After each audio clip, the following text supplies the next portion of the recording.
நண்பர்களே, இன்னைக்கு இந்த வீடியோவில் நீங்கள் பயன்படுத்தக்கூடிய ஆண்ட்ராய்டு மொபைலில் 2 இன்ட்ரெஸ்டிங்கான செட்டிங்கை நான் உங்களுக்கு இந்த வீடியோவில் காட்ட போகிறேன். ஒவ்வொரு செட்டிங்கும் செம இன்ட்ரெஸ்டிங்காக இருக்கும் போது கண்டிப்பாக இந்த செட்டிங் உங்களுக்கு தெரியவே தெரியாது அப்படின்னு தான் சொல்லுவேன். ஸோ அதை பற்றி நீங்கள் தெரிஞ்சுக்கிடணும் ஆசைப்பட்டீங்கன்னா வழக்கம் போல் நம்ம வீடியோக்கு லைக் கொடுத்துக்கணும். தொடர்ச்சியாக நம்முடைய சேனலை சப்போர்ட் பண்ணுங்கள். இப்போ அதை பற்றி டீட்டெயிலாக தெரிஞ்சுக்கலாமா? வாங்க.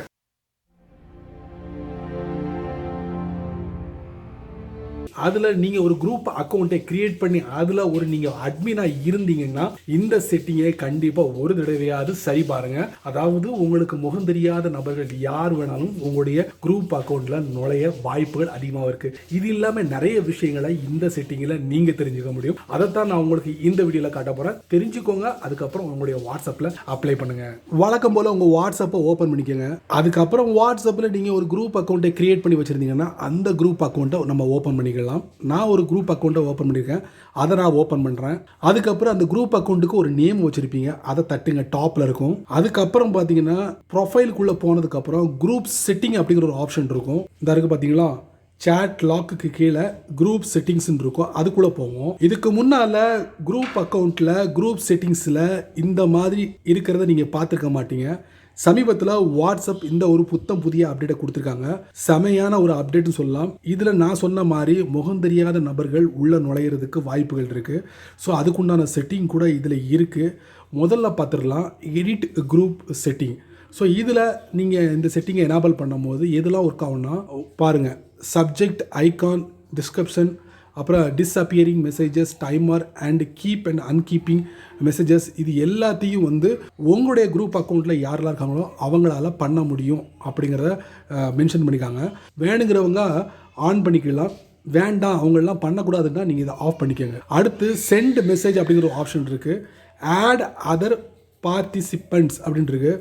ஸோ இதை வந்து எதுக்கு அப்படின்னு பார்த்தீங்கன்னா, உங்களுடைய அந்த குரூப் அக்கௌண்ட் லிங்கை உங்கள் குரூப் அக்கௌண்ட்டில் இருக்கக்கூடிய நபர்கள் யாராவது ஷேர் பண்ணாங்கன்னா அந்த லிங்க் மூலியமாக பல நபர்கள் வந்து உள்ளே நுழையிறதுக்கு வாய்ப்புகள் இருக்குது. ஸோ அதை நீங்கள் அனுமதிக்க வேண்டாம், அதை நீங்கள் ஆஃப் பண்ணி வச்சுக்கலாம். அதே மாதிரி இன்னொரு முக்கியமான விஷயம், அப்ரூவ் நியூ பார்ட்டிசிபெண்ட்ஸ் இருக்குது பார்த்தீங்களா, அதை நீங்கள் ஆன் பண்ணி வச்சுக்கோங்க. புதுசாக வர்றவங்களை நீங்கள் அப்ரூவ் பண்ணி உங்களுடைய குரூப் அக்கௌண்ட்டை நீங்கள் ஆட் பண்ணிக்கலாம். அந்த ஒரு வசதியும் கொடுத்துருக்காங்க.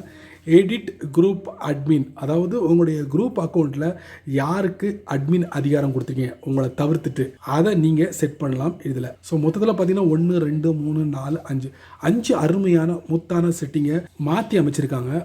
செமையாக இருக்குது. நீங்கள் ஒரு தடவை உங்களுடைய குரூப் அக்கௌண்ட்டில் போயிட்டு செக் பண்ணி பாருங்கள், ட்ரை பண்ணுங்கள். நீங்கள் ஒரு சாம்சங் மொபைல் யூஸராக இருந்தீங்கன்னா உங்கள் ஃபோனில் எத்தனை ஜிபி ரேம் அதை கமெண்ட்ஸில் பின் பண்ணுங்கள். அப்படி இருக்கிற பட்சத்தில் டிஃபால்ட்டாக எத்தனை ஜிபி ரேம் இருக்கோ அதுக்கு மேலே உங்களுக்கு ரேம் தேவைப்படுதுன்னா உங்கள் சாம்சங் மொபைலில் ஒரு செம இன்ட்ரெஸ்டிங்கான செட்டிங் இருக்குது. அந்த செட்டிங்கை நீங்கள் எனேபிள் பண்ணுறது மூலியமாக டிஃபால்ட்டாக இருக்கக்கூடிய ரேமை விட கொஞ்சம் கூடுதலாக நீங்கள் யூஸ் பண்ண முடியும். அந்த ரேமை நீங்கள் எங்கே எடுக்கலாம் அப்படின்னு பார்த்தீங்கன்னா உங்கள் ஃபோனோட ஸ்டோரேஜ் பகுதியை அப்படியே கொஞ்சம் எடுக்கலாம். இப்படி எடுக்கிறதுனால அதிகப்படியான ஆப்ஸை உங்க போனோட பேக்ரவுண்ட்ல ரன் பண்ண வைக்க முடியும். அப்படி பண்றதுனால உங்களுக்கு என்ன பலன் இருக்கு? குறிப்பிட்ட ஆப்ஸ் மட்டும்தான் உங்க போனோட பேக்ரவுண்ட்ல ரன் ஆகணும். பாக்கி எல்லா ஆப்ஸும் ரன் ஆச்சுன்னா என்ன பிரச்சனை வரும்? உங்க போன் ஹேங் ஆகிறதுக்கு வாய்ப்புகள் இருக்கு, உங்க போன் ஸ்லோ ஆகிறதுக்கு வாய்ப்பு இருக்கு, அதுக்கப்புறம் உங்க போனோட பேட்டரி குறையிறதுக்கு வாய்ப்பு இருக்கு. இந்த மாதிரி பிரச்சனைகள்லாம் இருக்கு. அதனால அந்த செட்டப்பை நீங்க ஆஃப் பண்ணி வச்சுக்கோங்க. தேவைப்படுறவங்க ஆன் பண்ணி வச்சு அதைத்தான் நான் உங்களுக்கு இந்த வீடியோல காட்ட போறேன். தெரிஞ்சுக்கோங்க. சாம்சங் யூசர்ஸ் உங்களுடைய மொபைல்ல செட்டிங்ஸ் இருக்கும் பாத்தீங்களா,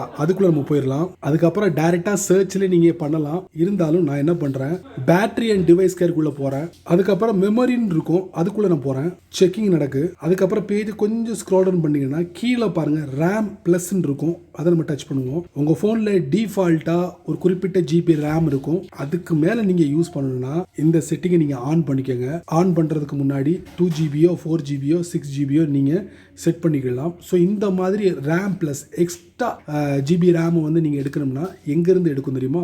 உங்கள் ஃபோனோட ஸ்டோரேஜோட ஸ்பேஸ் இருக்குது பார்த்தீங்களா, அந்த ஸ்பேஸை இந்த ரேம் யூஸ் பண்ணுங்கள். அதனால் என்ன ஆகும்னா உங்களுடைய ஸ்பேஸ் வந்து அதிகமாகிறதுக்கு வாய்ப்புகள் இருக்குது. ஸோ இதை ஆன் பண்ணுறதுனால ஒரு குறிப்பிட்ட ஆப்ஸ் வந்து பேக்ரவுண்டில் ரன் ஆகிக்கிட்டு இருக்கும். அதுக்கு மட்டும்தான் இந்த மெமரி வந்து போதுமானதாக இருக்குன்னா நீங்கள் இதை ஆன் பண்ணிக்கலாம். அதாவது நிறைய ஆப்ஸ் வந்து ஃபோனில் பேக்ரவுண்டில் ரன் ஆகணும் அப்படிங்கிறவங்க இதை நீங்கள் ஆன் பண்ணிக்கலாம். ஒரு சில ஆப்ஸ் மட்டும்தான் பேக்ரவுண்டில் ரன் ஆகணும் அப்படின்னு நினைக்கிறவங்க கண்டிப்பாக இதை நீங்கள் ஆன் பண்ணாதீங்க. வேஸ்ட். உங்கள் ஃபோனோட ஸ்டோரேஜோட பகுதியை எடுத்துக்கிட்டே இருக்கும் இந்த ரேம்பில். ஸோ பெட்டர் இதை நீங்கள் இப்படி ஆஃப் பண்ணுறது நல்லது. ஆஃப் பண்ணும்போது ரீஸ்டார்ட் அப்படிங்கிற ஒரு பட்டன் உங்களுக்கு டிஸ்பிளே ஆகும். அதை கொடுத்து ஆஃப் அப்படிங்கிற செட்டப்பை உங்கள் ஃபோனில் செட் பண்ணிக்கலாம். இந்த வீடியோவை நீங்கள் ரொம்ப பொறுமையாக நீங்கள் வாட்ச் பண்ணிப்பீங்க. ஸோ இந்த வீடியோவில் காமிச்ச இந்த அருமையான செட்டப்பை பற்றி நீங்கள் என்ன நினைக்கிறீங்க அப்படிங்கிறத மறக்காம கமெண்ட்ஸில் பின் பண்ணுங்க. பயனுள்ள வீடியோவாக இருந்தால் 4 பேருக்கு ஷேர் பண்ணுங்க. அவங்களும் இதோட பலனை அனுபவிக்கட்டும். நீங்கள் நம்ம சேனலுக்கு புதுசாக இருந்தீங்கன்னா வழக்கம் போல வீடியோக்களை சப்ஸ்கிரைப் பண்ணுங்க, பெல் ஐக்கான் பிடிச்சா லைக் பண்ணுங்க, பிடிக்கலன்னா அன்லைக் பண்ணுங்க.